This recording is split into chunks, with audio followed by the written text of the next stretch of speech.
சகோதரர்களே, கனவை பற்றி தெளிவான ஒரு விளக்கத்தை எங்களுக்கு மார்க்கம் தந்திருக்குது. நபி அவங்க பாருங்கள் எவ்வளோ அழகாக சொல்கிறாங்க.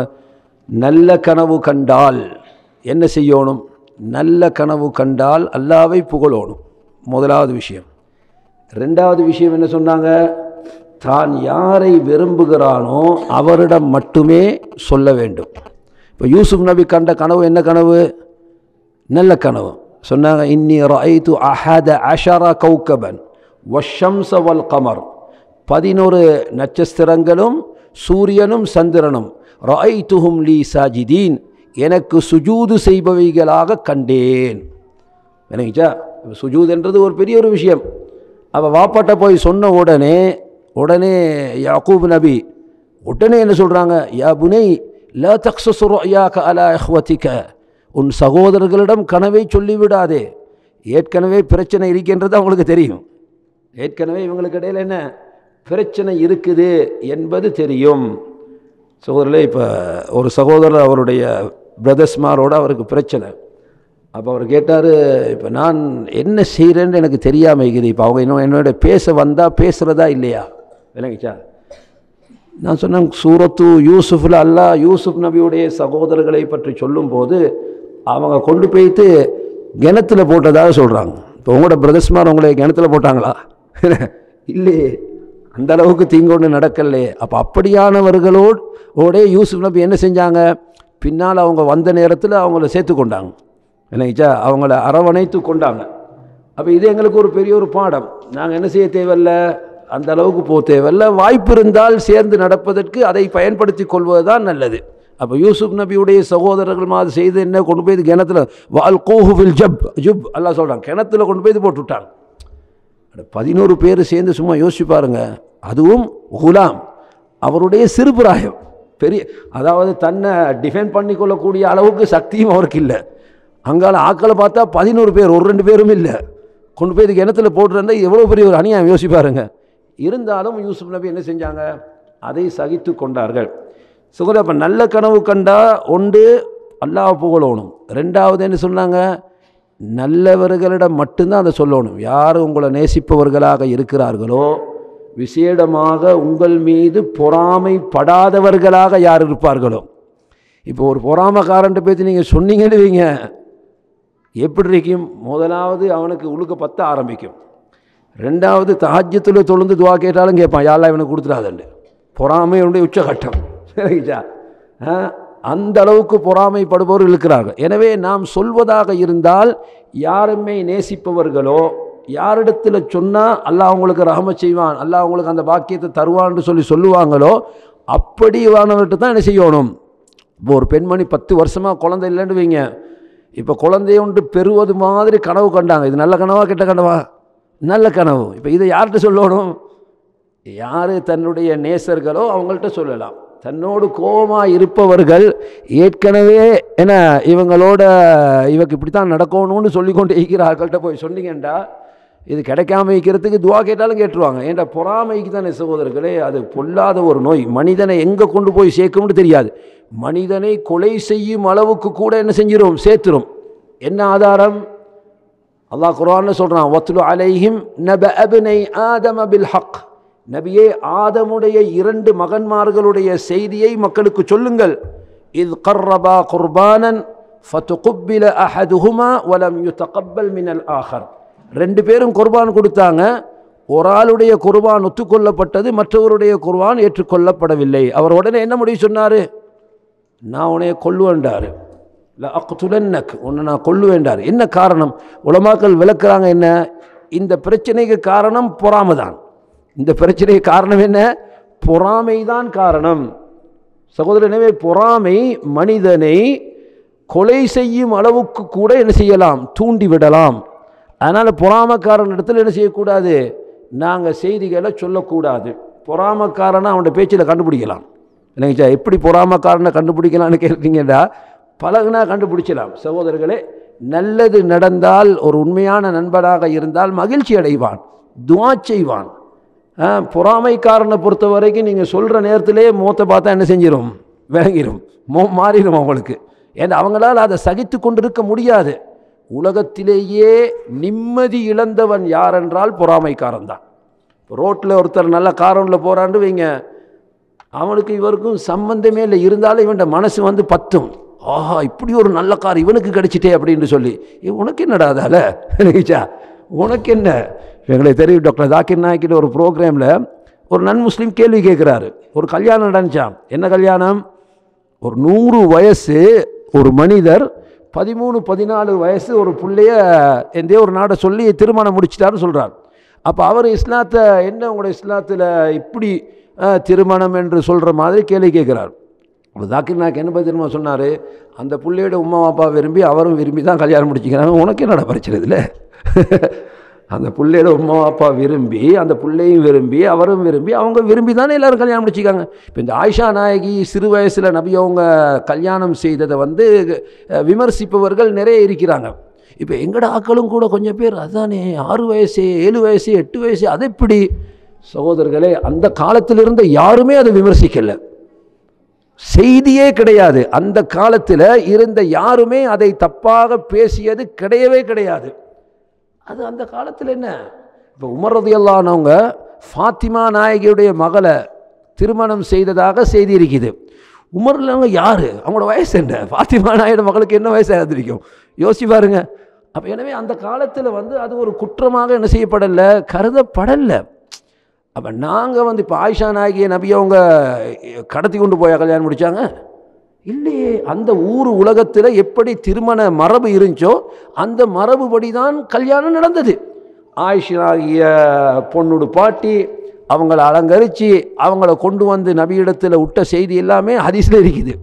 அப்போ ஊர் உலகம் அறிந்த வகையில் தான் அந்த திருமணம் நடைபெற்றது. அங்கே நபி எடுத்துக்கொண்டு ஓடையும் இல்லை, ஆயிஷா நாயகி என்ன செய்யலை. அப்போ எப்படி நாங்கள் அதை விமர்சிக்கிறது? அப்போ எனவே ஒரு நிகழ்வு நடக்கும்போது அந்தந்த காலத்தில் எப்படி பழக்க வழக்கம் இருந்தது என்பதை கவனத்தில் கொள்ள வேண்டும். எனவே சகோதரர்களே, நல்ல கனவு கண்டால் என்ன செய்யணும் தெளிவாக இப்போ ஹதீஸில் வந்துச்சு. 2 விஷயம். ஒன்று, நீங்கள் அல்லாஹ்வை புகழுங்க, விரும்பினவங்கள்ட்ட அதை சொல்லுங்கன்றாங்க. ஒன்று, நீங்கள் அல்லாஹ்வை புகழுங்கள். அடுத்தது என்ன செய்யணும், விரும்பியவர்களிடம் அந்த கனவை சொல்லலாம்.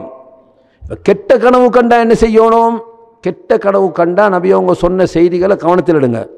ஒன்று சொல்கிறாங்க என்ன, அந்த கனவிலிருந்து அல்லா இடத்துல பாதுகாப்பு தேடட்டுன்றாங்க. இப்போ ஒரு கொலை ஒன்று நடக்கிற மாதிரி கனவு கண்டா, யா அல்லாஹ் இந்த தீங்கிலிருந்து என்னை பாதுகாத்துக்கோ அப்படின்னு சொல்லி அல்லா இடத்துல பாதுகாப்பு தேடட்டும். பிறகு என்ன சொல்கிறாங்க, அந்த கனவை யாரிடமும் சொல்ல வேண்டாம், யாரிடமும் என்ன செய்ய வேண்டாம், சொல்ல வேண்டாம். மூன்றாவது சொல்கிறாங்க, தன்னுடைய இடப்பக்கமாக துப்பட்டும்ன்றாங்க. துப்புறண்டா அதுக்கு விளக்கத்தை விளங்க, இந்த இடத்துல துப்புற சும்மா லேசாக தூன்றது தான் எனக்குச்சா. அப்படி காரி எடுத்து துப்புனீங்கன்னா பக்கத்தில் யார் இருந்தால் பிரச்சனையாக போயிடும் எனக்குச்சா. சகோதரர்களே, விளக்கத்தில் நிறைய குழப்பம். எப்படி ஹதீஸில் சொல்லப்படக்கூடிய செய்திகளை எப்படி விளங்கணுமோ அப்படி. இங்கே ஒரு பாத்ரூமில் இருக்கிற மனிதனுக்கு துப்புடாண்டா அந்த துப்புதல் வேறு எனக்குச்சா. தூக்கத்தில் இருக்கிறவன்ட்ட துப்புன்னு சொன்னால் இப்போ காரி துப்புன்னு அர்த்தம் இல்லை, சும்மா என்ன துப்புறதுன்றது தான் அர்த்தம். பிறகு என்ன சொன்னாங்க, ஷைத்தானிலிருந்து பாதுகாப்பு தேடட்டும் என்றாங்க. வல் யஸ்தஇது பில்லாஹ் மினஷ் ஷைத்தான், ஷைத்தானை விட்டும் பாதுகாப்பு தேடட்டும். பிறகு என்ன சொல்கிறார்கள், தான் படுத்த பக்கத்திலிருந்து அடுத்த பக்கம் திரும்பி படுக்கட்டும்ன்றாங்க. இப்போ நீங்கள் எலும்புற நேரம் வலப்பக்கமாக படுத்திருந்தால் இடப்பக்கமாக திரும்புங்க, இடப்பக்கமாக படுத்திருந்தால் வலப்பக்கமாக திரும்புங்க. பாருங்க, 5 விஷயம் சொல்லப்படுது. நினைச்சா ஒன்று என்ன, ஷைத்தானை விட்டு பாதுகாப்பு தேடுவது, கனவின் தீங்கை விட்டு பாதுகாப்பு தேடுவது, இடப்பக்கமாக துப்புவது, பிறகு எந்த பக்கம் நீங்கள் படுத்திருந்தீங்களோ அதை விட்டும் அடுத்த பக்கம் படுத்து திரும்பி படுப்பது. அடுத்தது என்ன, யாரிடத்திலும் அதை சொல்ல வேண்டாம்னு சொன்னாங்க. தீய கனவு கண்டா அதை யார்கிட்டையும் போய் சொல்லி கொண்டிருக்காது. நபி இடத்துல வந்து ஒரு சஹாபி சொன்னார், யா ரசூலல்லாஹ், நான் ஒரு கனவை கண்டேன், என் தலை வெட்டப்பட்டு முன்னால் ஓடுது, நான் பின்னால் ஓடுகிறேன்டாரு. தலை வெட்டப்பட்டு தலை முன்னால் ஓடுது, நான் பின்னால் ஓடுறேன்டாங்க. அப்போ நபி அவங்க என்ன சொன்னாங்க, இந்த ஷைத்தாண்ட கூத்துக்களை வந்து சபையில் சொல்லாதீங்கன்றாங்க. ஷைத்தானின் சேட்டைகளை இங்கு வந்து சபையில் சொல்லாதீர்கள் அப்படின்னாங்க. அப்போ எனவே இது ஷைத்தானின் மூலமாக உருவாகக்கூடிய அந்த கனவு தான் கெட்ட கனவு. ஷைத்தான் மூமீன்களை கவலைப்படுத்துவது அவனுடைய நோக்கங்களில் உண்டு. எனவே சகோதரர்களே, நல்ல கனவு கண்டா இப்படி நடக்கணும், தீய கனவு கண்டா இப்போ சஹாபி சொல்கிறாங்க, நான் முன்னால் கனவு காண்பேன். எப்படி கனவு காண்பேன் என்றால், மலையை விட எனக்கு பாரமாக இருக்கும். மலையை விட பாரம்டா யோசிச்சு பாருங்க. ஒரு ஹதீஸில் வருது, ஒரு சஹாபி சொல்கிறாரு, எனக்கு காய்ச்சலே வந்துடும், ஜுரம் வந்துடும், கனவு கண்டு எலும்புனா உடம்பெல்லாம் நடுங்க ஆரம்பிக்கும், அவ்வளோ பயங்கரமான கனவு. ஆனால் நபியிடத்தில் போய் சொன்ன பிறகு நபி இந்த ட்ரீட்மெண்ட்டை தந்தாங்க, எனக்கு இப்படி இப்படி செய்யுங்க, இன்னென்ன காரியங்களை செய்யுங்க. அவர் சொல்கிறார், அதுக்கு பிறகு எவ்வளவு பயங்கரமான கனவு கண்டாலும் நான் அதை பொருட்படுத்துவதே இல்லை. ஏன்? நபியவங்க சொன்னதை செஞ்சா நபியவங்களே சொல்கிறாங்க, லன் ததுர்ரஹுன்றாங்க, அந்த கனவு அவனுக்கு எந்த பாதிப்பையும் என்ன செய்யாது, தர மாட்டாது. சகோதரர்களே, ஹுத்பாவுடைய கடைசியில் இமாம் அவங்க கனவை பற்றி அழகான ஒரு சட்ட ரீதியான விளக்கத்தை சொன்னாங்க. இது மிக முக்கியமானது கனவு விஷயத்தில். கனவை கொண்டு எந்த ஒரு மார்க்க சட்டத்தையும் உருவாக்க முடியாது. இப்போ ஒரு பொம்பளை இதா இருக்கிறான்னு வைங்க, கனவுல ஒரு பெரியாரை சொல்லுகிறார், நீங்கள் பக்குவமான பொம்பளை, நீங்கள் பக்குவமான பொம்பளை, அதனால் உங்களுக்கு 4 மாதம் 10 நாள் தேவையில்லை, நீங்கள் ஒரு மாதம் இதா இருந்தால் போதும், இல்லாட்டி ஒரு 40 days இதா இருந்தால் என்ன நீங்கள் போதும் அப்படின்ட்டு கனவுல ஒரு பெரியார் சொல்கிறான்னு வைங்க. இப்போ என்ன செய்கிறது? இந்த பொம்பளை கனவு கண்டுட்டா, ஒரு நல்ல மனிதர் என்ன செய்கிறாரு, கனவில் இப்படி ஒரு செய்தியை சொல்கிறார். இப்போ இது என்ன செய்கிறது சகோதரர்களே? நேரடியாக குர்ஆனுக்கு மோதுற கருத்து. அல்லாஹ் குர்ஆனில் வல்லதீன யதவஃபௌன மின்கும் வயதரூன அஸ்வாஜன் யதரப்பஸ்ன 4 அஷ்ஹுரின் வ அஷ்ரா, யார் கணவன் மரணித்து விட்டாரோ அத்தகைய பெண்கள் 4 மாதமும் 10 நாளும் இதா இருக்க வேண்டும். அல்லாஹ் தெளிவாக சொல்லிவிட்டான். இது நேரடியாக குர்ஆனுக்கு மோதக்கூடிய ஒரு கருத்து. 4 மாதம் 10 நாள் என்ற அந்த இதில் இவர் டிஸ்கவுண்ட் பண்ணி கொடுக்குறார், 1 மாதம் இருந்தால் போதும். சரி, யார் உங்களுக்கு இந்த ரைட்ஸை தந்தது? அப்போ கனவுள் கண்டது பாருங்கள், நேரடியாக குர்ஆனுக்கு மோது. இப்போ இன்னொரு மனிதர் நல்ல பேணிதல் பக்குவம் ரொம்ப உச்சகட்டத்தில் இருக்காருன்னு வைங்க, இவருக்கு ஒரு பெரியார் என்ன செய்கிறாரு கனவுல, நீங்கள் 5 வக்து தொழ தேவையில்லை, ஒரு 3 வக்து தொழுந்தால் போதும், டிஸ்கவுண்ட். தொழுகையில் என்ன ஃபஜ்ரையும் இஷாவையும் விட்டுருங்க, ஏன்னா லுஹரையும் அஸரையும் மாரையும் மட்டும் தொழுதா போதும் அப்படின்னு என்ன செய்கிறாரு கனவுல ஒரு பெரிய மனிதர் சொல்கிறாரு. இப்போ பெரிய மனிதர் நாங்கள் எப்படி டிசைட் பண்ணுவோம்? நல்ல பெரிய தாடி வச்சு, நல்ல வெள்ளை ஜுப்பா உடுத்து, தலப்பா கட்டி, இப்படி ஒரு கனவுல ஒருத்தர் வந்துட்டாருன்னா உடனே முடிவு செஞ்சாச்சு. என்ன சகோதரர்களை, இந்த கோலத்தில் இருந்து கொண்டு சமுதாயத்தை ஏமாற்றுபவர்கள் நிறைய இருக்கிறாங்க. இப்போ இந்த நசீமில் காசில் மாரதிக்கு தெரிந்தானே, அந்த மாதத்துக்கு ஒரு போன நேரம் ஒரு மீட் பண்ணார். அவர் உழுக்க போகும்போதில்லே எனக்கு செஞ்ச அட்வைஸ் என்னண்டா சொன்னார், இந்த பெரிய தாடியும் ஜுப்பாவை நல்லா கட்டையாக உடுத்துக்கொண்டு கொஞ்சம் பேர் ஈப்பான், இவனை கண்டு ஏமாந்துடாதேன்டார். இவனை கண்டேன். இப்போ நாங்கள் பார்த்தோன்னே என்ன நினைக்கிறது, ஒரு நல்ல மார்க்கமுள்ள மனுஷன் போல், ஒரு மார்க்கதாரி போல், அப்போ கட்டாயம் அவர் சொல்கிறது என்ன செய்யும், சரியாக தான் இருக்கும், நலவாக தான் இருக்கும், இப்படி நினைப்போம் நாங்கள். முதல் அட்வைஸ் சொன்னார், இங்கே இப்படி நிறைய பேர் இருக்கிறான், அதுக்குண்டே தாடியை வளர்த்து கொண்டு இருக்கிறான், அதுக்குண்டே ஜுப்பா போட்டு, அதுவும் ஜுப்பா என்ன கரண்டை கால் விட்டு மிச்சம் மேலே இருக்குது, இப்படி இருப்பவர்கள் இருக்கிறார்கள், ஏமாந்துடாதீங்கன்றாங்க. எனவே இப்போ கனவுல வரக்கூடிய பெரியாரை நீங்கள் பார்த்தீங்கன்னா நல்ல பெரிய தலப்பா, பெரிய தாடி, பெரிய ஜுப்பா சொல்கிறாரு, ஆஜியார் நீங்கள் 5 வக்து தொழ தேவையில்ல, நீங்கள் 3 வக்து தொழுதா போதும். சுப்ஹானல்லாஹ், அல்லாஹ்வுடைய ரசூல் மௌத்தாகும் வரைக்குமே 5 வக்து தொழுதாங்க. 5 ஸலவாத்தின் கதபஹுன்னல்லாஹ், அல்லாஹ் 5 தொழுகைகளை உங்களுக்கு கடமையாக்கி இருக்கின்றான். ஒரு கிராமத்து சஹாபி கேட்குறாரு, என்ன கடமை தொழுகையில்? 5 நேர வக்துன்னு சொன்னாங்க. வேற என்ன சரி இருக்குதான்னு கேட்டார். சொன்னாங்க, நீங்கள் சுன்னத்தாக தொழுதாலே அன்றி, கடமை இவ்வளவுதான், கடமை இந்த 5 தான். சகோதரர்களே, ஆக 5 நேர வக்து தொழுகை கியாமத்து நாள் வரைக்கும் நிரந்தரமாக இருக்க போகிறது. எல்லா மூமீன்களுக்கும் கடமை, யாருக்கும் டிஸ்கவுண்ட் கொடுக்குற இது அதில் அதிகாரம் கிடையாது. அப்போ கனவுல இப்படி ஒன்றை கண்டா நாங்கள் என்ன முடிவெடுக்கணும்? உடனே இது பெரியார் இல்லை, இது ஷைத்தான், இது பெரியார் இல்லை, இது ஷைத்தான். எனவே மார்க்க சட்டங்கள் எது வரைக்கும், இப்போ கனவுல ஒரு பெரியார் சொல்கிறாரு, காலையில் இப்படி ஒரு திக்ர் 1000 தடவை செய்யுங்கள், இதில் உங்களுக்கு அப்படி நன்மை இப்படி நன்மை, உதாரணத்துக்கு சுப்ஹானல்லாஹ் 1000 தடவை காலையில் சொல்லுங்க என்று என்ன செய்கிறாரு. இப்போ நாங்கள் என்ன யோசிப்போம், சுப்ஹானல்லாஹ்ன்றது நல்ல விஷயம் தானே, கெட்டது இல்லையே. காலை என்று டிசைட் பண்ணினார், 1000 தடவை என்று டிசைட் பண்ணார். இந்த டிசிஷன் எல்லாம் இதெல்லாம் யார்? அல்லாஹ்வுடைய ரசூல் தான் இந்த டிசிஷனை சொல்லணும். காலையில் 100 செய்யுங்க, மாலையில் 100 செய்யுங்க, பகலில் செய்யுங்க, இரவில் செய்யுங்க என்ற இந்த தீர்மானங்கள் எல்லாம் சகோதரர்களே, இது அல்லாஹ்வுடைய ரசூலுக்கு அல்லாஹ் கொடுத்த அதிகாரம். விளங்கிச்சா? வேறு யாருக்கும் இந்த அதிகாரம் கிடையாது. அப்போ காலையில் 1000 தடவை நீங்கள் செய்யுங்கன்னு ஒருவர் வந்து சொல்கிறது அது எங்களுக்கு நன்மைக்குரிய காரியமாக இருந்தால் அல்லாஹ்வுடைய ரசூல் அதை எங்களுக்கு சொல்லி தந்திருப்பாங்க. நபி அவங்க சொன்னாங்க, நான் உங்களை எப்படியான மார்க்கத்தில் விட்டு செல்கிறேன் தெரியுமா? சொன்னாங்க, தரக்துக்கும் அலல் மில்லத்தில் பைதா, வெண்மையான மார்க்கத்தில் உங்களை நான் விட்டு செல்கிறேன். லைலுஹா கனஹாரிஹா, அதன் இரவும் பகலை போன்று பிரகாசிக்கக்கூடியது. நான் அதனால் மார்க்க விஷயங்களை நீங்கள் யார்கிட்டையும் போய் கேட்க தேவையில்லை. அது ஆல்ரெடி குர்ஆன்லையும் ஹதீஸ்லையும் சகோதரர்களே தெளிவாக சொல்லப்பட்டு விட்டது. எனவே மார்க்கம் என்று பேசினால் அது குர்ஆனில் இருக்கிறதா, அது ஹதீஸில் இருக்கிறதா என்ற தீர்மானத்தை வைத்து தான் நாங்கள் முடிவெடுக்க வேண்டும். இல்லாட்டி அந்த புக்கில் இருக்குது, இந்த புக்கில் இருக்குது, அந்த பெரியார் சொன்னார், இந்த பெரியார் சொன்னார். சகோதரர்களே, யாருக்குமே ரைட்ஸ் இல்லை. அடுத்தது கனவு பற்றி இமாம் அவர்கள் சொன்ன இன்னொரு முக்கியமான குறிப்பு என்னென்னா, கனவுக்கு சமயத்தில் யாரும் விளக்கம் சொல்லுவாங்க, சொன்ன உடனே இதுதான் முடிவு என்று நான் முடிவெடுத்து கூடாது. இருக்கலாம். என்ன சொன்னாங்க, கனவுக்கு விளக்கம் என்பது அது ஒரு யூகம் தான். அது கெஸ் பண்ணி சொல்கிறது, அந்த கெஸ்ஸிங் சரியாக இருக்கணும். ஏன்னா கெஸ் பண்ணுற எல்லாமே பிழையாக இருக்கும்னு சொல்ல முடியாது. சமயத்தில் கெஸ்ஸிங் வந்து சரியாகவும் இருக்கும், யூகிக்கிறது சரியாக இருக்கும். சொன்னாங்க இது ஒரு கெஸ்ஸிங் தான், சரியாகவும் இருக்கலாம், பிழையாகவும் இருக்கலாம். சகோதரர்களே, அபூ பக்கர் இந்த உம்மத்தில் நபிக்கு பிறகு அடுத்த அந்தஸ்தில் உள்ளவர். அவர் நபியிடத்தில் ஒரு கனவு, சஹாபாக்கள பழக்கம் இருக்கி சுவோக்கு போகிறோம் என்ன செய்வாங்க, ஏதும் கனவு கண்டா நபியிட்ட சொல்லுவாங்க. அல்லது நபியே கனவு கண்டால் இன்றைக்கு நான் இப்படி ஒரு கனவு கண்டேன் என்று சொல்லி சஹாபாக்களுக்கு சொல்லி விளக்குவாங்க. விளங்கிச்சா? அப்போ விளக்குற நேரத்தில் நபி அவங்க என்ன செய்வாங்க, அப்போ ஒரு முறை அபூபக்கர் சித்திக்கில் அவங்க சொல்கிறாங்க, யார் ரசூலல்லாஹ் இந்த கனவுக்கு நான் விளக்கம் சொல்கிறேனேண்டாங்க. சரின்னு அனுமதி கொடுத்தாங்க, விளக்கம் சொன்னார். சொல்லிட்டு கேட்டார், சரியாக சொன்னேனா? நபி அவங்க சொன்னாங்க, சிலது சரி சிலது பிழைண்டாங்க. சிலது சரி சிலது பிழை. இது யார்? அபூபக்கர். அபூபக்கர் யார்? இந்த உம்மத்தில் நபிக்கு போகிறோம் அவர் தான். அப்போ அபூபக்கர் சொன்ன விளக்கத்திலேயே பிழை வரும்டா. இன்றைக்கு இருக்கிற அறிஞர்களோ அல்லது பெரியார்களோ யாரும் விளக்கம் சொன்னால் அந்த விளக்கத்தில் பிழை வர்றதுக்கு சான்ஸ் இருக்குமா இல்லையா? சான்ஸ் இருக்குது. எனவே ஒரு யூகமாகத்தான் அதை எடுக்க வேண்டுமே அன்றி அதுதான் முடிவு என்று முடிவெடுத்து விடக்கூடாது.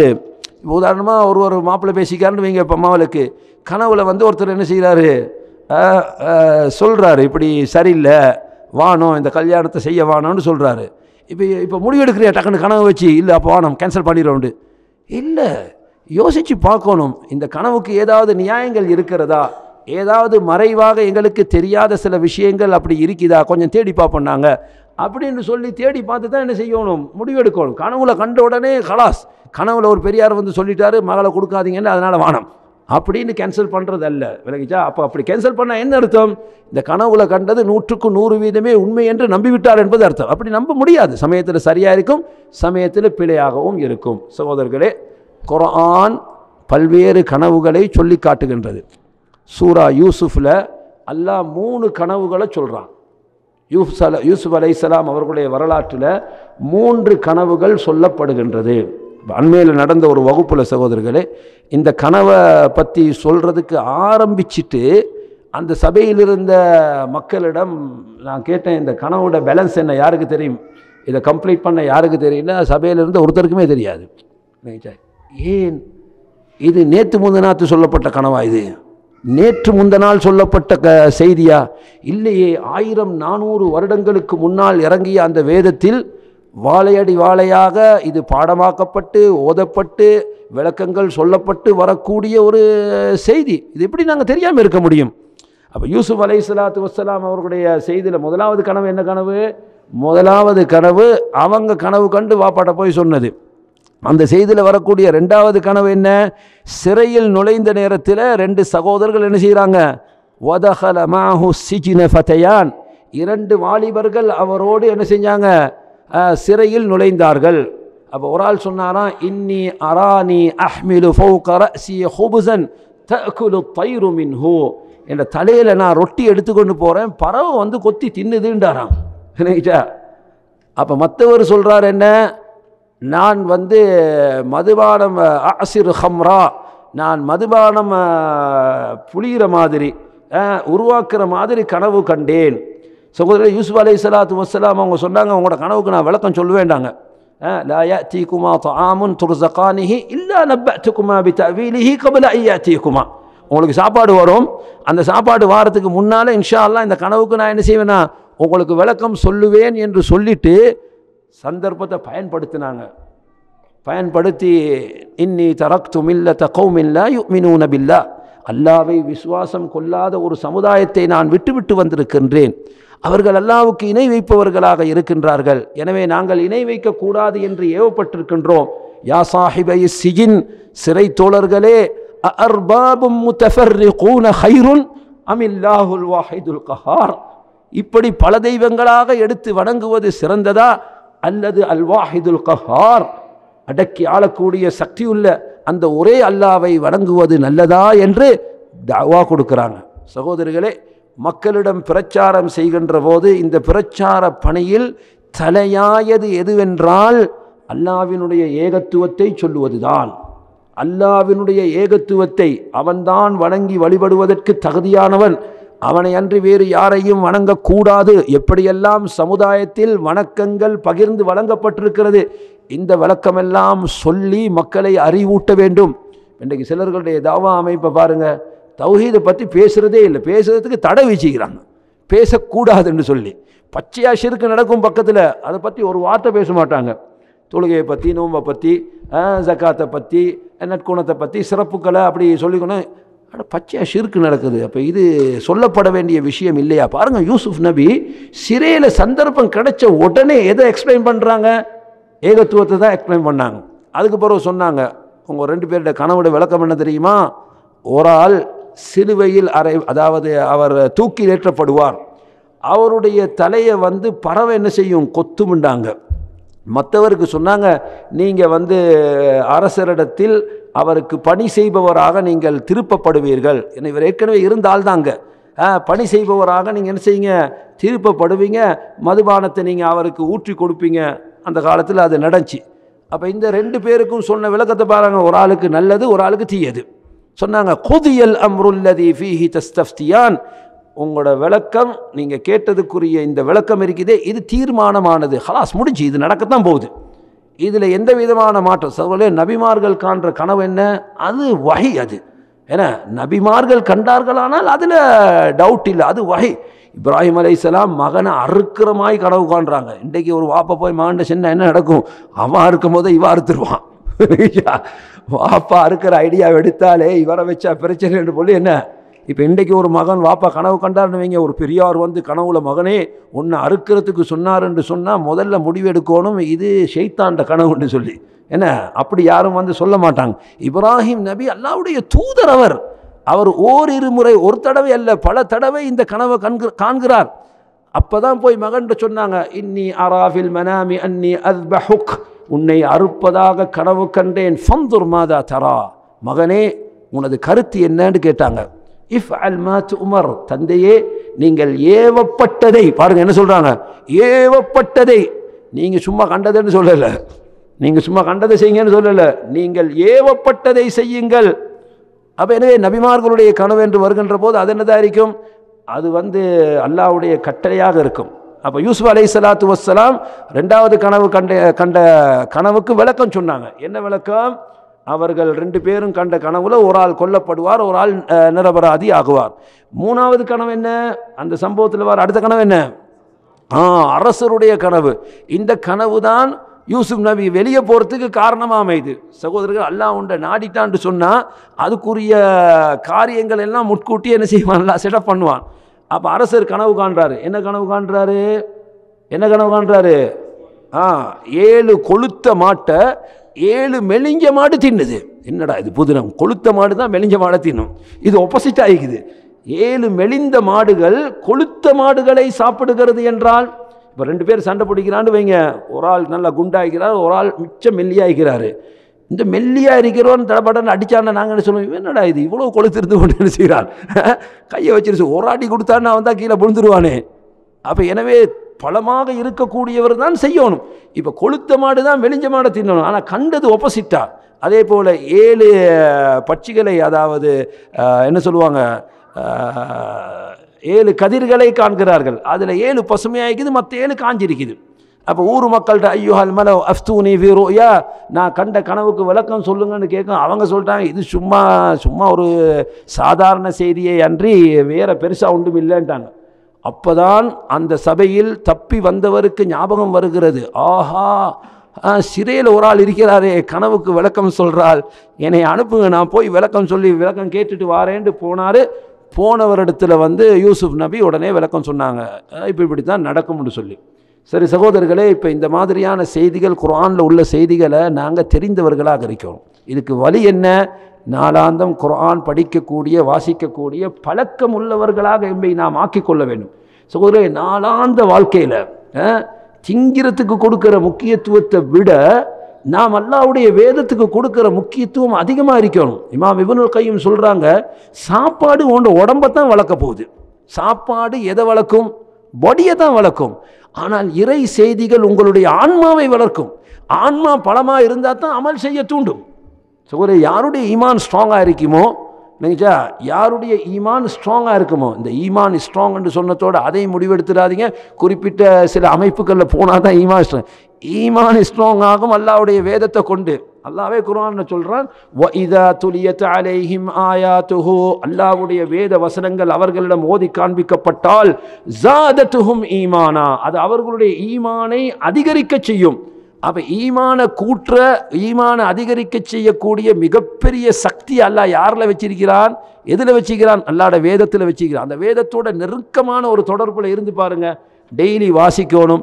ஏதாவது விளங்காட்டி சகோதரர்களே, வாசிக்கிறதே சமயத்தில் விளங்காமடும். ஏன்னா குர்ஆன் என்றது சட்டங்கள் உள்ளடக்கப்பட்ட வசனங்கள் இருக்குது, வரலாற்று குறிப்புகள் உள்ளடக்கப்பட்ட வசனங்கள் இருக்குது. இதை நீங்கள் நேரடியாக வாசித்ததோட சமயத்தில் விளங்காது. அப்படி விளங்கலைன்னா விளக்குற உலமாக்கள் ஈக்கிறாங்க, அவங்கள்ட்ட கேளுங்க. இன்றைக்கு கால் அடித்து தாராளமாக என்ன செய்யணும், ஈஸியாக கேட்டுறேலும், கேட்டால் விளக்குவாங்க. அப்போ எனவே குர்ஆனை நாளாந்த நாங்கள் படிக்கக்கூடிய ஒரு வழக்கம் எங்களோட ஆன்மாவுக்கு நாங்கள் செய்யக்கூடிய பெரிய ஒரு நன்மை. அதன் மூலமாக ஈமான் அதிகரிக்கும். சகோதரர்களை, ஈமான் வளர வளர, ஈமான் உறுதியாகத்தான் அமல்களில் உங்களுக்கு என்ன செய்யும்? இன்ட்ரெஸ்ட் வரும். அமல் செய்கிறதுக்கு ஆசை வரோண்டா. தொழுகிறத்தில் ஆசை, குர்ஆன் ஓதுறத்தில் ஆசை, திக்ர் செய்கிறத்தில் ஆசை, சதகா செய்கிறத்தில் ஆசை எப்போ வரும்? உங்களோட ஈமான் பலமாக இருந்தால். ஈமானை பலப்படுத்துறதுக்குரிய ஆயுதம் எது? அல்லாஹ்வுடைய வேதத்தை விட பெருசு வேறொன்றும் இல்லை. அப்போ எனவே குர்ஆனை நாளாந்த, இப்போ சிலர்களை நீங்கள் பார்த்தீங்கன்னு சொன்னால் சுப்ஹான் அல்லாஹ், குர்ஆனை பிடிக்கிறதுக்கு டைம் இல்லை. குர்ஆனை பிடிக்க டைம் இல்லை அவருக்கு, அவ்வளோ பிஸி அவர். என்னடா பிஸி உனக்குன்னு கேட்டால் துனியாட பிஸி தான், வேற எந்த ஒரு பிஸியும் இல்லை, துனியாட பிஸி. இப்போ அன்றைக்கு ஒரு சகோதரர்களே ஒரு ஜனாசா நடந்துச்சு. அப்போ ஜனாசாவுக்கு போனீங்களான்னு கேட்டேன் அவர்கிட்ட ஒரு கேள்வி. அப்போ நான் இல்லை ரியாதில். அப்போ அவர் எனக்கு சொன்ன பதில் எனக்கு பெரிய ஆச்சரியமாக இருந்துச்சு. சொன்னார், இல்லை மூளை, வீட்டுக்கு விசிட்டர்ஸ் வந்திருந்தாங்க, அதனால் போகல. யா அல்லாஹ், மனுஷன் டெய்லியாக மூத்தாகி கொண்டிருப்பான்.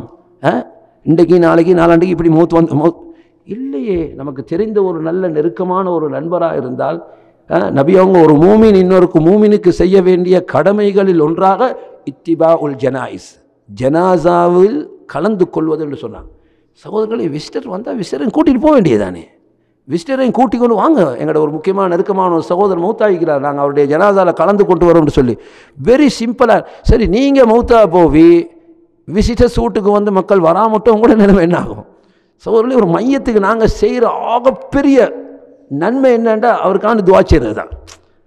அதுதான் அவருக்கு நாங்கள் கடைசியாக செய்ய போகிறது. எங்களால் செய்ய முடியுமானதும் அதுதான், வேறொன்று எங்களுக்கு செய்யலாது. அவருக்காக நாங்கள் செய்யக்கூடிய துவா. நீங்கள் அடுத்தவங்களுக்கு துவா செஞ்சீங்கன்னா உங்களுக்கு துவா செய்ய அல்லாஹ் என்ன செய்வான்? அதனால தான் சொல்லுவாங்க, உங்கள் பெற்றோருக்கு நீங்கள் பணி செய்யுங்கள், உங்கள் பிள்ளைகள் உங்களுக்கு பணி செய்வார்கள். அல் ஜஸாஉ மின் ஜின்ஸில் அமல், நீங்கள் செய்கிற நன்மைக்கு ஏற்பதான் பிரதிபலிப்பு வரப்போகிறது. அப்போ எனவே ஆச்சரியமான ஒரு பதில். வீட்டில் விசிட்டர்ஸ் வந்திருக்கிறாங்க, அதனால் நான் போகலன்னு சொன்னேன். சுப்ஹான் அல்லாஹ், விசிட்டர்ஸ் என்றது நன்மையான காரியம்தான், ஆனால் இது நாளாந்தம் வர்றதல்ல இது. விளங்கிச்சா? அப்போ இதில் கலந்து கொள்றதுக்கு அப்போ விசிட்டர்ஸையும் கூப்பிட்டு போகணும். இல்லாட்டி கொஞ்சம் இருங்க, நான் போயிட்டு வரேன், ஏதாவது ஒன்று செய்து கொள்ளலாம். சிம்பிளாக விசிட்டர்ஸ் வந்தாங்க, அதனால் போக கிடைக்கலண்டா, இது பெரிய ஆச்சரியமான ஒரு பதில். சகோதரர்களே, ஆக குர்ஆனோடு நெருக்கமான ஒரு தொடர்பு வச்சு அதை நாங்கள் படிக்கின்ற போது குர்ஆன் உள்ள செய்திகளை தெரியாமல் இருக்கிறது என்றது பெரிய ஒரு சகோதரர்களே மடம். அது அல்லாஹ் இறக்கி வைத்த வேதத்தில் என்ன சொல்லப்பட்டிருக்கிறது என்று. இப்போ யூசுப் நபியுடைய சம்பவம் என்றது குர்ஆனிலேயே இருக்கக்கூடிய சம்பவத்தில் ரொம்ப சுவாரஸ்யமான ஒரு சம்பவம். அதை படிக்க சகோதரர்களே, நீங்கள் சுப்ஹானல்லாஹ், இப்படியும் வரலாற்று ஏன் அல்லாஹ் தேர்வு செய்து பாருங்கள். எத்தனை நபிமார்களோட வரலாறு இருக்குது. அல்லாஹ்வே சொல்கிறான், மின்ஹும் மன் கஸஸ்னா அலைக் வ மின்ஹும் மன் லம் நக்ஸஸ் அலைக். சில நபிமார்களுடைய வரலாறு உங்களுக்கு சொல்லியிருக்கிறோம், சில நபிமார்களுடைய வரலாறு உங்களுக்கு சொல்லல என்றார். அப்போ சொன்னதிலேயே ஆக இன்ட்ரெஸ்டானது எது? யூசுப் நபியினுடைய வரலாறு. சகோதரர்களே, ஆக அந்த வரலாறு தெரியாமல் இருக்கிறது என்பது மிகப்பெரிய ஒரு ஆச்சரியம். எதனால்? நாங்கள் குர்ஆன் வாசிக்கிறது இல்லைன்றது அதுக்கு காரணம், நாங்கள் குர்ஆன் ரீட் பண்ணக்கூடிய பழக்கம் எங்கள்கிட்ட இல்லை. அது இருந்திருந்தால் கண்டிப்பாக அந்த வரலாறு கண்ணில் பட்டு தான் இருக்கும். எனவே சகோதரர்களே, அல்லாஹ் எங்களுக்கு அருள் செய்யோடும். நாங்கள் தேவையான மார்க்க சட்டத்திட்டங்களை விளக்கங்களை இப்போ கனவை பற்றி அல்ஹம்துலில்லாஹ் இந்த ஹுத்பாவை கேட்காத சகோதரர்கள் திரும்ப போட்டு கேளுங்க. ஏன்? கனவு பற்றிய எங்களோட நிலைப்பாடு என்ன இருக்கணும் என்றது அழகாக விளக்கி சொல்லிட்டாங்க இமாம். கனவு பற்றிய எமது நிலைப்பாடு என்னதாக இருக்க வேண்டும் என்பதை மிக தெளிவாக அழகாக சொல்லப்பட்டிருக்கிறது. எனவே இது தெரிஞ்சிருந்தால் வாழ்க்கைக்கு பெரிய ஒரு பிரகாசமாக இருக்கும். சகோதரர்களே, கடைசியாக அவங்களுக்கு தெரியும், மார்க்கத்தை கற்றுக் கொடுப்பதற்காக தாவா நிலையங்கள் என்ன செய்கிறாங்க, இஸ்லாமிக் ஸ்டடீஸ் கோர்ஸ்ன்னு சொல்லி ஃபிக்ஹ், ஹதீஸ், தஃப்சீர், குர்ஆன் இப்படி பாடங்களை போட்டு மக்களுக்கு இலவசமாக படித்து கொடுத்து கொண்டிருக்கிறார்கள். பல ஆயிரக்கணக்கான ரியால்கள் அதற்காக செலவழிக்கப்பட்டு கொண்டிருக்கிறது சகோதரர்களே. எனவே அந்த நிகழ்வுகளில் கலந்து கொண்டு பயன்பெறுங்கள் என்று நாம் உங்களை ஆர்வப்படுத்துகிறோம். ரவுதா தாவா நிலையத்தில் கோர்ஸ் ஸ்டார்ட் பண்ணி 3 கிழமை பேசிட்டு 4வது ஒரு கிழமை இருக்குது ரெஜிஸ்ட்ரேஷனுக்கு. 1 மாதம் வரைக்கும் வாய்ப்பு இருக்குது. ரெஜிஸ்ட்ரேஷன் திறந்திருக்கும். வந்து இப்போ ரெஜிஸ்டர் பண்ணிக்கொள்ளலாம். இப்போ சில சகோதரர்கள் நாங்கள் மனசில் இருக்கிறோம், நாங்கள் சுவைதில் இருக்கிறோம், விட்டா நாங்கள் சிங்கப்பூரில் இருக்கணும்னு சொல்லுவாங்க. நீங்கள் எங்கே இருந்தாலும் பரவாயில்ல, படிங்க. எங்கே இருந்தாலும் பரவாயில்ல சகோதரர்களே, படிங்க. நாளாந்த வாழ்க்கையில் மார்க்கத்தை படிக்கக்கூடிய ஒரு பழக்கம் நம்மகிட்ட இருக்கணும் சகோதரர்களே. நிறைய விஷயங்கள் நாங்கள் தெரியாமல் இருக்கிறோம். லட்சக்கணக்கான சொல்லப்போனால் ஹதீஸ்களை நாங்கள் தெரியாமல் இருக்கிறோம். இதனால் என்ன ஏற்படக்கூடிய பாதிப்பு? மார்க்கத்தில் எத்தனையோ விஷயம் தெரியாமல் இருக்கிறோம் சகோதரர்களே. இந்த பாதிப்பு உலகத்தில் சமயத்தில் எங்களோட கண்ணுக்கு விளங்காமல் இருக்கிறான். ஆனால் கண்ணை பூட்டுற நேரமைக்கு தானே அந்த நேரத்தில் விளங்கும். அதானே குர்ஆன் என்ன சொல்லுது? மலக்குல் மௌத்து வாங்க என்று கூப்பிடுற நேரத்தில் இந்த மனிதன் என்ன சொல்லுவான்னு அல்லாஹ் சொல்கிறான். அல்லாஹ் சொல்கிற செய்தி பொய்யா இருக்குமா? இது ஒவ்வொருத்தருக்கும், குறிப்பிட்ட சிலர்களுக்கு நல்லா சொல்லலை, ஒவ்வொரு மனிதனும் என்ன சொல்லுவானா, லவ்லா அஹ்ஹர்தனி, கொஞ்சம் எங்களுக்கு டைம் தர மாட்டீங்களான்னு கேட்பாங்களாம். எதுக்கு ஆஜியார் டைம்? எதுக்கு டைம் கேட்குறாரு? சக்கராத்தில் இருந்துக்கொண்டு டைம் கேட்குறாரு மலக்குல் மௌத்துட்ட. எதுக்கு சொல்லுவாரா? சதகா செஞ்சுட்டு வாரேன்னு வாராம். வஅகும் மினஸ் சாலிஹீன், நல்லவர்களில் உள்ளவனாக மாறி வருகிறேன். இல்லைங்கச்சா, நல்ல மனுஷன் ஆயிடுறேன். அப்போ இதுக்கு முதல்ல நல்ல மனுஷன் ஆகிக்கலையா? நீங்கள் சதக்கா செய்யலையா? அப்போ பாருங்கள், மனிதன் ஆசைப்படக்கூடிய ஆசை எவ்வளோ நன்மை செய்திருந்தாலும் சகோதரர்களே, மரண நேரத்தில் மனுஷன் செஞ்சது போதான்னு தான் நினைக்க போகிறான். செஞ்சது போதாது என்று தான் நினைக்க போகிறான். எவ்வளவு நன்மை செய்த மனிதனாக இருந்தாலும் மரண தருவாயில் அவனுடைய சிந்தனை என்ன? இமாம் இப்னு தைமியாவுடைய ஹிஸ்ட்ரி எழுதுகிற உலமாக்கள் சொல்கிறாங்க, வாழ்க்கையை கழிச்சதே மார்க்க பிரச்சாரத்தில் தான், மார்க்கத்துக்கு பணி செய்கிறதுல தான். கடைசி நேரத்தில் சொன்னாங்களாம், நான் குர்ஆனுக்கு கொடுத்த டைம் போதாதுன்னாங்களாம். என் வாழ்க்கையில் நான் குர்ஆனுக்கு கொடுத்த டைம் போதாதுன்னாங்களாம். சுப்ஹானல்லாஹ். சகோதரர்களே, கழிச்சது வாழ்க்கையே மார்க்க பணியில் தான். இஸ்லாத்துக்காக போர் செய்தார்கள், எத்தனையோ நூட்களை எழுதினார்கள். இஸ்லாத்தின் எதிரிகள் அவங்களோட காலத்தில் ரொம்ப உச்ச நிலையில் இருந்த காலம். அவர்களுக்கு எதிராக மிகப்பெரிய போராட்டம். ஷியாக்களுக்கு எதிராக, அந்த காலத்தில் இருந்த சூஃபிகளுக்கு எதிராக நிறைய சத்தியத்தை நிலைநாட்டும் வண்ணம் பிரச்சாரம் செய்தவர்கள். அவங்களுடைய மாணவர்கள் யாருன்னு பாருங்க, இமாம் இப்னு தைமியாவுடைய மாணவர்கள் இமாம் இப்னுல் கையிம், இமாம் இப்னு கசீர், இமாம் ஸஹபி, இமாம் மிஸ்ஸி, இஸ்லாமிய உலகத்தில் உள்ள பெரிய பெரிய உலமாக்கள், இவங்கெல்லாம் அவருடைய ஸ்டூடெண்ட்ஸ். சகோதரர்கள், இவ்வளவு ஸ்டூடெண்ட்ஸ் மாற பெரிய அவங்களோட துவாவே இவருக்கு போதுமா இருக்கும்.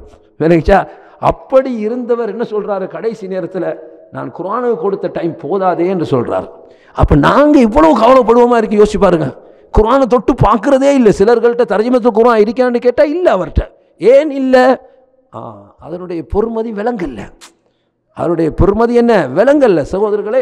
வீட்டில் ஒரு தர்ஜமா, நான் படுக்கிற இடத்துல ஒரு தர்ஜமா, ஆஃபீஸில் என்ற டேபிளில் ஒரு தர்ஜமா, முடிஞ்சால் கார்லேயும் ஒரு தர்ஜமா வச்சுக்கொள்ளோன்னாங்க. விளங்கிச்சா? இப்போ சார்ஜர் சிலாக்கள் வச்சுக்கிறாங்க. எப்படி? வீட்லேயே மீக்கி, ஆஃபீஸ்லேயே மீக்கி, கார்லேயே மீக்கி, எல்லாத்தையும் எங்கேயுமே என்ன செஞ்சிடக்கூடாது, சார்ஜ் முடிஞ்சிடக்கூடாது. சார்ஜ் முடிஞ்சால் கனெக்ஷன் இல்லாமல் வைத்திரும், மக்களோடு உள்ள தொடர்பு இல்லாமல். சரி, உண்மைதான். அப்போ அல்லாஹ்வோடு உள்ள தொடர்புக்கு பிரதானமான காரணம் என்ன? அல்லாஹ்வுடைய வேதம் தான்.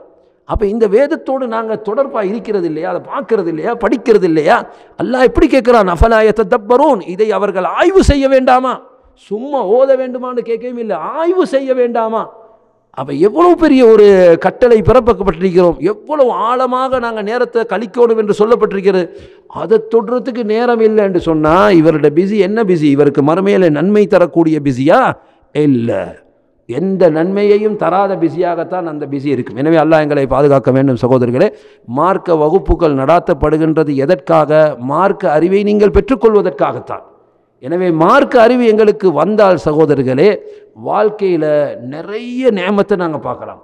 அல்லாஹ் என்ன சொல்கிறான் பாருங்க குர்ஆனில், சூரா பக்கரா, யுத்தில் ஹிக்மத மை யஷா, அல்லாஹ் நாடியவர்களுக்கு ஞானத்தை கொடுப்பான். வமை யுத்தல் ஹிக்மா, எவர் ஞானம் வழங்கப்பட்டாரோ ஃபகது ஊதிய ஹைரன் கசீரா, நிறைய நன்மையை வழங்கப்பட்டவராக ஆகிவிடுவார். யாருக்கு அறிவு வழங்கப்பட்டதோ அவர் நிறைய நன்மைகளை வழங்கப்பட்டவராக ஆகிவிடுவார். சுப்ஹானல்லாஹ். சொல்றது யாரு சகோதரர்களே? ஏன் இந்த ஞானம் உங்களை நன்மை செய்ய தூண்டும், தெரியாத நன்மைகளை எல்லாம் உங்களுக்கு கற்றுத்தரும், அதன் மூலமாக பாக்கியங்கள் பலதை பெற்றுத்தரும். அல்லாஹ் குர்ஆன்ல எந்த ஒன்றிலையும் நபியே கொஞ்சம் இன்க்ரீஸ் பண்ண சொல்லி கேளுங்கன்னு எதையும் சொல்லலையா? கொஞ்சம் கூட்டித்தாயா அல்லான்னு எதை மட்டும்தான் சொன்னா, ரப்பி ஜித்னி இல்மா, யா அல்லாஹ் எனக்கு அறிவை அதிகரித்து தா. அதைத்தான் அல்லாஹ் கூட்டி கேட்க சொன்னான், வேற ஒன்றையுமே கூட்டி கேட்க சொல்லி நபிகிட்ட சொல்லல. நபி சொன்னார்கள் சகோதரர்களே, நபி ஸல்லல்லாஹு அலைஹி வஸல்லம் சொன்ன ஹதீஸ்கள்ல மிக முக்கியமான ஒரு ஹதீஸ், முஆவியா ரலியல்லாஹு அன்ஹு அவர்கள் அறிவிக்கின்றார்கள். இமாம் புகாரி ரஹிமஹுல்லாஹ் அவர்கள் அதை பதிவு செய்திருக்கிறார்கள். சொன்னாங்க, மையுரிதில்லாஹு பிஹி கைரன், அல்லாஹ் ஒரு மனிதனுக்கு நலவை நாடினால் யுஃபக்கிஹுஹு ஃபித்தீன், மார்க்கத்தில் அவனுக்கு விளக்கத்தை கொடுப்பான். என்ன கொடுப்பான்? மார்க்கத்தில் விளக்கத்தை கொடு. யுஃபக்கிஹுஹு, அவனுக்கு ஃபிக்ஹ் அறிவை வழங்குவான். எதில்? ஃபித்தீன் என்றாங்க, மார்க்கத்தில் விளக்கமுள்ளவனாக அவனை ஆக்குவான்.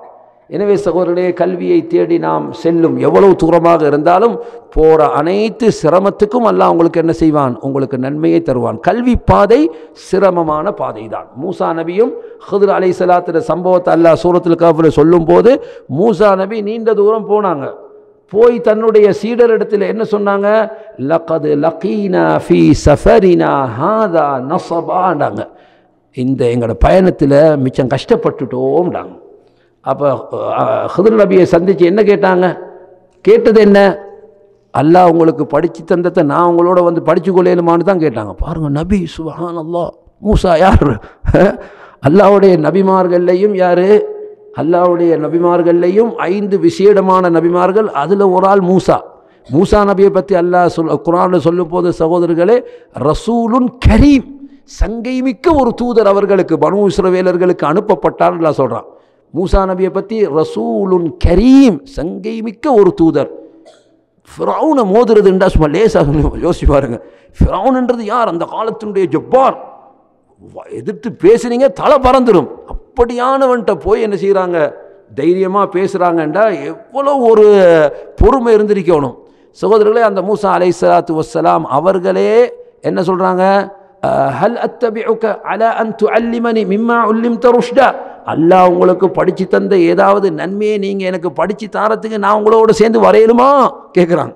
ஹல் அத்தபிஉக, உன்னோட சேர்ந்து வரையலுமா? அப்போ ஹித்ர் அலைஹிஸ்ஸலாம் என்ன செஞ்சாங்க? வரையலும், ஆனால் ஒரு கண்டிஷன் ஆஜி ஏறினாங்க. ஒரு கண்டிஷன். என்ன கண்டிஷன்? எதையும் கேள்வி கேட்கக்கூடாது, எந்த கேள்வியும் கேட்கக்கூடாது. நினைச்சா ஆனால் நான் சொல்லுவேன் போகிறோம், அதுக்குரிய விளக்கத்தை சொல்லுவேன். சகோதரர்களை, ஹிஸ்ட்ரியை படித்து பாருங்கள், எவ்வளோ சுவாரஸ்யமான ஒரு ஹிஸ்ட்ரி. விளங்கிச்சா? அப்போ மூசா நபிக்கு வந்து இவர் செய்கிற செயல்களில் அவர் நபியே பாவத்தை பார்த்துட்டு எப்படி சும்மா இருப்பார்? விளங்கிச்சா? அவரால் பொறுமை செய்ய முடியல. முதலாவது தடத்தில் பொறுமையை தாண்டினார், 2வதுல தாண்டினது மட்டும் இல்லை, எச்சரித்து பேசினாங்க. பிள்ளைய குழந்தைய கொண்ட உடனே என்ன சொன்னாங்க? லகத் கதல்த நஃப்ஸன் ஸகிய்யா, எந்த பாவமும் செய்யாத பிள்ளையை கொன்று விட்டாயப்பா. லகத் ஜிஅத ஷைஅன் நுக்ரா, மோசமான ஒரு காரியத்தை செய்து விட்டாயே. அப்போ உடனே சொன்னாங்க, மூசா நான் சொல்லலையா உனக்கு? எனக்கு பின்னால் வந்தால் எதையும் கேட்கப்படாது. அப்போ தான் எனக்கு சாரி மன்னிச்சுக்கோங்க, அடுத்த முறை கேட்க மாட்டேன், நான் அடுத்த முறை என்ன செய்ய மாட்டேன். ஆனாலும் கேட்டாங்க திரும்ப. அப்போ சொன்னாங்க முஹம்மது ஹாதா ஃபிராகு பைனி வ பைனிக், இது நானும் நீயும் பிரிகிற டைம். சஉனப்பிஉக பிதஅவீலி மா லம் தஸ்ததி அலைஹி ஸப்ரா, எதில் பொறுமை செய்ய முடியலையோ மூசா அதை உனக்கு நான் விளக்குகிறேன் என்று மூன்றுக்கும் காரணத்தை சொல்லி சொன்னாங்க. வமா ஃபஅல்துஹு அன் அம்ரி, நான் நினச்சி செய்யலப்பா, இதெல்லாம் அல்லாஹ் சொல்லி தான் நான் செஞ்சேன். இது நான் நினச்சி செய்ததல்ல, அல்லாஹ் சொல்லி தான் செய்தேன். அப்போ பாருங்க, மூசா நபி எவ்வளோ பெரிய ஒரு உயர்ந்த நபி. சகோதரர்களே, உலகத்தில் ஒரு மனிதன் இருக்கும்போது அல்லாஹ் நேரடியாக பேசினான் என்றால் அது மூசா நபியோடு மட்டும்தான். வேறு எந்த ஒரு மனிதரோடையும் அல்லாஹ் டிரெக்டாக பேசல. சரி, ஒரு சஹாபியோடு அல்லாஹ் டிரெக்டாக பேசினான், ஒரு சஹாபியோட. ஆனால் உசுரோடு வைக்க போகல, இல்லை மூத்தான போகிறோம். யார் அந்த சஹாபி? யார் அந்த சஹாபி? ஒரு சஹாபியோடு அல்லாஹ் நேரடியாக பேசினானா? யார் அது? இல்லை, அப்துல்லா நிறைய சஹாபா கிடைக்காங்க. எந்த அப்துல்லா? ஜாபிர் ரலியல்லாஹு அன்ஹு அவர்களுடைய தந்தை அப்துல்லா. ஜாபிர் இல்லாமல் ஜாபிர் பின் அப்துல்லா விளங்குச்சா? அந்த ஜாபிர் பின் அப்துல்லா, ஜாபிர் இல்லாமோட தந்தை அப்துல்லா. அப்போ குடும்பம் கவலையோடு இருக்கும்போது நபி சொன்னாங்க, உங்களோட தந்தைக்கு அல்லாஹ் கொடுத்த சிறப்பு என்ன தெரியுமா? அல்லாஹ் நேரடியாக அவரோடு பேசினான். பேசி சொன்னானா, அப்துல்லா தமன், உனக்கு என்ன விருப்பமோ கேளுண்டான. சுப்ஹானல்லாஹ். சகோதரர்களே, அல்லாஹ் ஒரு அடியானோடு நேரடியாக பேசுவானா இருந்தால் அவனுடைய அந்தஸ்து என்ன, அவனுடைய மரியாதை என்ன? அவ்வளவு சக்தியும் வல்லமையும் வாய்ந்த அல்லாஹ் ஒரு மனிதனிடம் நேரடியாக உலகத்தில் பேசினான் என்றால் அது மூசா நபி மட்டும்தான். அப்போ ஒரு சஹாபி மௌத்தான பிறகு யுத்தத்தில் ஷஹீதாகிறார். அவர்கிட்ட அல்லாஹ் கேட்டானா, தமன் அப்துல்லா என்ன விருப்பமோ கேளு. அப்போ அவர் என்ன கேட்டார்? யா அல்லாஹ், நீ எனக்கு தந்த இந்த பாக்கியத்தை, இந்த சிறப்பை நான் உலகத்தில் போய் சொல்லிட்டு வரணும், அதுக்கு கொஞ்சம் பெர்மிஷன் தான்னு கேட்டான். அதுக்கு கொஞ்சம் என்ன அனுமதித்தா? இல்லை, அதை தர மாட்டான். அல்லாஹ் சொல்கிறான், இல்லை, அது நான் முடிவு செஞ்சிட்டேன். மௌத்தான யாரும் உலகத்துக்கு திரும்பி போகிறது இல்லை, அது என்னுடைய முடிவு. லா தபதீல லிகலிமாத் இல்லை, அல்லாஹ் செஞ்ச முடிவில் மாற்றம் வராது. சரி, ஒரு எக்ஸ்கியூஸ் ஒன்று கொடுத்து அந்த இதை கொஞ்சம் ரீசெக் பண்ணி இதில் இவருக்கு ஒரு என்ன செய்வாங்க அப்படின்னு சொல்லி அல்லாஹ் என்ன செய்கிறது இல்லை. அல்லாஹ் சொல்கிறான், இல்லை இல்லை, அது கிடைக்காது. சரி, இருந்தாலும் அவருடைய ஆசையை எல்லாம் நிறைவேற்றி வைத்தான். அவருடைய ஆசை என்ன? இந்த இன்சிடெண்ட்டை இவ்வளோ அல்லாஹ் தந்த சங்கையை போய் சொல்லும், அதை அல்லாஹ் நபிக்கு அறிவித்தான். நபி குடும்பத்தாரிடத்தில் சொன்னாங்க, செய்தி வந்துட்டு அல்லாஹ் நபிக்கு அறிவித்தான். நபி என்ன செஞ்சாங்க? குடும்பத்தவர்களிடம் சொன்னார்கள். அந்த குடும்பத்திடம் வந்த செய்தி ஹதீஸில் பதிவாகி இப்போ எங்களுக்கும் நாங்களும் பேசுகிறோம். நாங்கள் விளங்கிச்சா? செய்தி வந்துட்டா இல்லையா? அதனால தான் அல்லாஹ் ஆயத்தை இறக்குனான், வலா தஹ்ஸபன்னல்லாஹ, நீங்கள் அதாவது வலா தஹ்ஸபன்னல்லதீன குதிலு ஃபீ ஸபீலில்லாஹி அம்வாத், அல்லாஹ்வுடைய பாதையில் இறந்து போனவர்களை அவர்கள் மரணித்து விட்டார்கள் என்று நினைக்காதீர்கள். அஹ்பல்ஹும் அஹ்யாஉன் இன்த ரப்பிஹிம், அவர்கள் அல்லாஹ்விடத்தில் உயிரோடு இருக்கிறார்கள். யுர்ஸகூன், அவர்களுக்கு ரிஸ்க் வழங்கப்பட்டது. சோதரே, இந்த ஆயத்தை வச்சு ஒரு நல்ல ஒரு கேள்வி கேட்டார். அதை சொல்லி முடிச்சிடறேன் நான். என்ன கேள்வி? இப்போ மூத்தானவர்கள் கேட்க மாட்டாங்கன்னு தானே சொல்கிறீங்க, அதனால தானே கபர்கள்ட்ட போய் என்ன துவா கேட்கலான்லாம் சொல்கிறீங்க.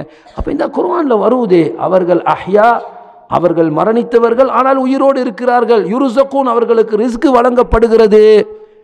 இப்போ பாருங்கள், இந்த ஆயத்தினுடைய வெளிரங்கம் என்ன? அவர் நினைக்கிற கருத்தை தான் சொல்லுது. நீங்கள் மௌத்தானவங்க கேட்க மாட்டேன்னு சொல்கிறீங்க, அவங்க மௌத்தா இல்லை உயிரோடு இருக்கிறாங்கன்ட்டு அல்லாஹ் சொல்கிறான். அவங்களுக்கு ரிஸ்க் வேறு வழங்கப்படுதுன்னு சொல்கிறான். அப்போ இப்படி சகோதரர்களே, இந்த ஆயத்துக்கு நபி விளக்கம் சொன்னாங்க. இந்த ஆயத்தினுடைய விளக்கம் என்ன? இப்போ அவர்கள் உயிரோடு இருக்கிறார்கள் என்றால் இப்போ நாங்கள் இந்த உயிரோடு இருக்கிற மாதிரி நடமாடி கொண்டிருக்கிறாங்களா? அப்படியா உயிரோடு இருக்கிறாங்க? இல்லை, அந்த அர்த்தம் அல்ல அதுக்கு. நபி ஸல்லல்லாஹு அலைஹி வஸல்லம் அவர்கள் சொன்னார்கள், ஷஹீதுகளுடைய உயிர் ஒரு பசுமையான பறவையில் வைக்கப்பட்டு சுவனத்தில் அது உலாவி வந்து கொண்டிருக்கின்றது. இப்பவே அவங்களோட உயிர் என்ன செய்யப்படுவது? பறவையினுடைய உடம்புல வைக்கப்பட்டு அது உலாவி வந்து கொண்டிருக்கிறது சொர்க்கத்தில். இதுதான் இந்த ஆயத்துக்கு அர்த்தம். என்னாங்க அவங்க உயிரோடு இருக்கிறாங்கன்னா அதுக்கு அர்த்தம் என்ன? இதுதான். இப்போ உங்களுக்கு தெரியும், சில சூஃபியாக்கள் சொல்லுவாங்க அவங்க தொழுகிறது இல்லைன்னுவாங்க. ஏன் தொழுகிறது இல்லை? சிலாக்களுடைய கருத்து என்னன்னு சொன்னால், பள்ளிக்கு ஆளை காணல, ஏன் ஆஜியார் பள்ளிக்கு வரணும்னு கேட்டால், இல்லை அவர் மக்கால தான் தொழுகிறான், சுபோவுக்கு பள்ளியில் காணலை, என்ன பள்ளிக்கு வரணும்? இல்லை அவர் ஃபஜருக்கு மக்காவுக்கு போயிடுவார். இதை விட ஆச்சரியம் என்னென்னா, சில சூஃபியாக்களுடைய செய்திர சகோதரர்களே, காபா அவங்களோட வீட்டுக்கு வருவதான். லா ஹவுல வலா குவத்த இல்லா பில்லாஹ். முகம்மது நபி என்னத்துக்கு பள்ளிக்கு போனாங்க? அவன் காபா யாருக்கு வர்றதுக்கு ரொம்ப அருகதையானது. ஏன்னா நபிக்கெல்லாம் வந்திருக்கணும், நபியே பள்ளிக்கு போனாங்க. சோமில்ல சகோதரர்களே, கடைசி நேரம் அவர்களுக்கு பள்ளிக்கு போக முடியாத நிலை. ஃபதுல் இப்னு அப்பாஸ், அலி 2 சஹாபாக்களும் 2 தோல் பூஜத்தை பிடிச்சி நபியை பள்ளியை கூட்டிட்டு போறாங்க. காபா எங்க இருக்கு? மக்காலைக்கு. காபாக்கு நபி சோமில்லாத நேரம் வீட்டுக்கு வரையிலாதா? இவர் பெரியாராம், இவருடைய வீட்டுக்கு காபா வருதாம். யா அல்லாஹ், இது என்ன விளக்கம் இது? இதையும் நம்பிக்கொண்டு புத்தகத்தில் வாசிச்சு கொண்டு இருக்கிறாங்களே, கொஞ்சம் கூட அறிவு சிந்திக்க கூடாதா? எனக்குச்சா சிந்திக்காம டெய்லி அதைத்தான் போட்டு வாசிக்கிறது. சகோதரர்களை, இப்படி மார்க்கத்தில் சிந்தனையே அற்றவர்களாக சிலர்கள் இருக்கிறார்கள். இப்போ பாருங்க, ஒரு ஆயத்து வருவது சூரத்து ஹிஜ்ருடைய கடைசி ஆயத்து. அல்லாஹ் சொல்றான், வஅபுது ரப்பக ஹத்தா யாத்தியகல் யகீன். உங்களுக்கு யகீன் வரும் வரைக்கும் அல்லாஹ்வை வணங்குங்கள். இப்போ இந்த யகீனுக்கு அவங்க விளக்கம் எடுத்திக்காங்க. என்ன விளக்கம் எடுத்திக்காங்க? எங்களுக்கு மனசு நல்ல உரி வந்துட்டு, அப்போ அது வரைக்கும் தானே வணங்கணும். அப்போ இனி நாங்கள் என்ன செய்ய தேவையில்லை, இனி வணங்க தேவையில்லை, தொலை தேவையில்லை, நோம்பு பிடிக்க தேவையில்லை, ஜகாத் கொடுக்க தேவையில்லை, ஹலாஸ் முடிச்சு. சகோதரர்களே, இந்த யகீனுக்கு என்ன விளக்கம் என்று நபி சொல்லிக்கிறாங்க. உஸ்மான் இப்னு மத்ஊன் ரலியல்லாஹு அன்ஹு அவர்களுடைய மரண தருவாயில் நபி அவங்க வீட்டுக்கு போனவங்க பார்த்தாங்க, உஸ்மான் மௌத்தாயிட்டாரு. சொன்னாங்க, அம்மா உஸ்மான் ஃபஅதாஹுல் யகீன்ன்றாங்க, அவருக்கு யகீன் வந்து விட்டதுன்றாங்க. என்ன யகீன்? மரணம் வந்து விட்டது, மரணம் வந்து விட்டது. அப்போ எனவே அந்த யகீனுக்கு அர்த்தம் வந்து மரணம். இவங்க என்ன மீனிங் எடுத்திக்காங்க? மனசில் இவருக்கு நல்லா அல்லாஹ் பற்றி உள்ள நம்பிக்கை கூடுதலாக வந்துட்டான். கூடுதலாக நம்ப தொழாமையாக இருப்பான், கூடுதலாக வந்தால் தொழுகையில் அதிகமாக ஈடுபடுவான். நபி அவங்களோட நம்பிக்கை விடவா அவர்கள் தொழுகையில் நீண்ட நேரத்தை கழித்தார்கள். அப்போ பாருங்க எப்படி பிழையான தவறான விளக்கங்கள். எனவே சகோதரர்களே, இந்த ஆயத்துக்கு என்ன விளக்கம்? அவர்கள் உயிரோடு இருக்கிறார்கள், அவர்களுக்கு ரிஸ்க் வழங்கப்படுகிறது என்றால் அதனுடைய விளக்கம் என்ன? அவர்களுடைய உயிர் ஒரு பச்சை பறவையில் வைக்கப்பட்டு அது சுவனத்தில் உலாவி வந்து கொண்டிருக்கின்றது. அப்போ அல்லாஹ்வுடைய ரசூல் விளக்கம் சொல்லிட்டாங்க. அப்போ நாங்கள் என்ன செய்ய தேவையில்லை, இதுக்கு நேரடியாக விளங்குற விளக்கத்தை நாங்கள் எடுக்க தேவையில்லை. எனவே இறந்தவர்கள் செவி சாய்ப்பார்கள் என்பது தவறான கருத்து. அவர்கள் செவி சாய்க்க மாட்டார்கள்.